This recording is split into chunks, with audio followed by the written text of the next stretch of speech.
I don't have any attaboys today or attagirls today because I don't really care what Centerpoint does in terms of their tracker because we have the data for 11 districts in the city. Houston Planning has GIS maps. We know the income, and on the west side for the people I represent, their average income is $47,000. 45% of the people I represent are foreign-born. In the practice of how we do this work, it should be our instinct to make sure that those communities have a place to go and have direct resources. That did not happen. If I was not prepared on the west side with water and partnerships and collaborations, we would not have a damn thing. No one from OEM said, what's happening on the west? How can we assist? No one. If I didn't have A-Leaf ISD, if I did not have the West Houston Chamber identifying a forklift so I can get 18 pallets of water off a truck, those people would have nothing. We served over 2,500 people and had to turn them away. I don't want to hear anything more about our goals. I had seniors charging life alerts in their cars, ventilators in their cars, and there was no support. The West Side cannot be forgotten. I need that commitment, not just for me, but for the 250,000 people I represent. They cannot be forgotten. I go all the way to Highway 99, Cinco Ranch. I go all the way to Meadows Place. The eye of the storm came through the West Side, and there were no resources deployed. You know who offered me ice? Harris County Judge Lena Hidalgo. She offered me ice.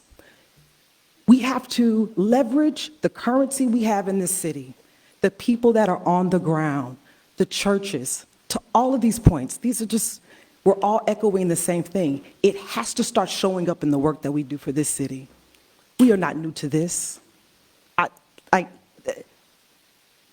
don't have any, because we're still dealing with recovery.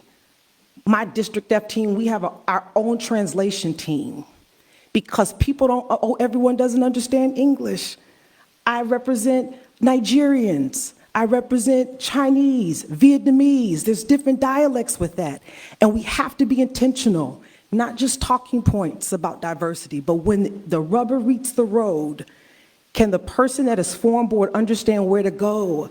They don't have the money to fill another ice box up. It was the 4th of July. They spent their extra money on barbecue, on celebrations, and that's gone. We have to be very thoughtful. It is not enough to say, call 311 and they'll come get you. So I'm supposed to sit with a 6-pack of water and a pack of ice and wait for someone to come get me in a heat advisory and then wait to get back to Highway 6? It doesn't make any sense. So all of those plans, it's interesting to hear that these conversations are already happening, but you have a huge asset within this council that can help color in the lines of that and have a better activation. I would have loved to know that you had people knocking on doors of seniors. We have volunteers that are ready to go in their language, ready to go. We can complement that work, and none of that communication was offered. That opportunity was not offered to make sure that if a senior needed oxygen, how do we know that we can get that to you so your people can get them what they need? This was a Category 1, and people died on a Category 1. I have 6 roof leaks in my house because of this, and I still had to be out on the street. So I think that hopefully, the next time you come here, which is hopefully soon, we have a strategic plan that everyone's aware of.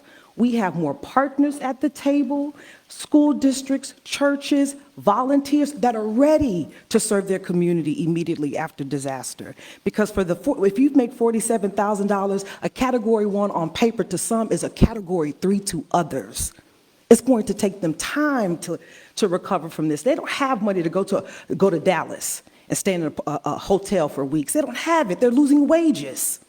Businesses shut down. None of that's your fault. But in terms of recovery, those are the nuances that we deal with on the ground. And I just want to extend to you directly, allow me to support and walk hand in hand with you, particularly on the West Side, because we need that help.